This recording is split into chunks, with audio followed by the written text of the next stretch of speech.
Let's talk about photography.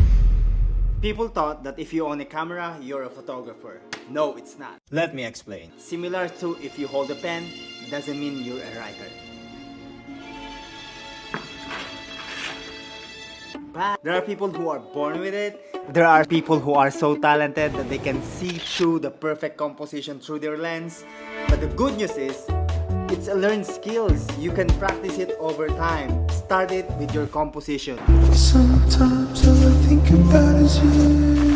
Late nights in the middle of June. It waves been faking me out. Come make me happier now. We're going to get in depth with photography compositions, mastering the grid lines, or the rule of thirds. Basically, these are not rules. These are just guidance for you to have a much better photo. Let's go, bro. Let's level up like a pro. Turn on your grid lines and you will see two parallel intersecting lines that divide your camera into 9 equal rectangles. Basically, how to use them, you just need to put your important element on those intersections. And to whoever said it first that, oh my god, if you put your subject in there, it would be more appealing to the human eye. Still believe it, so yeah, just do it. Second is you can use those two parallel lines to align buildings or to align your subjects.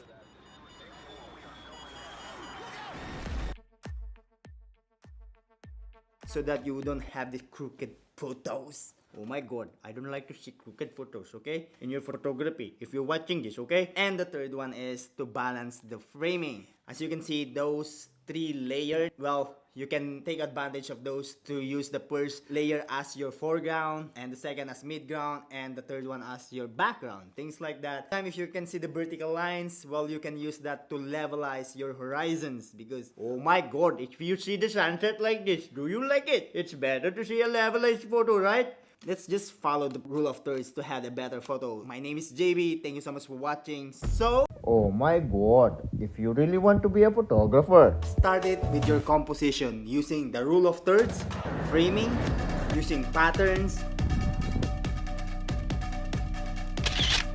symmetry, and at the same time leading line.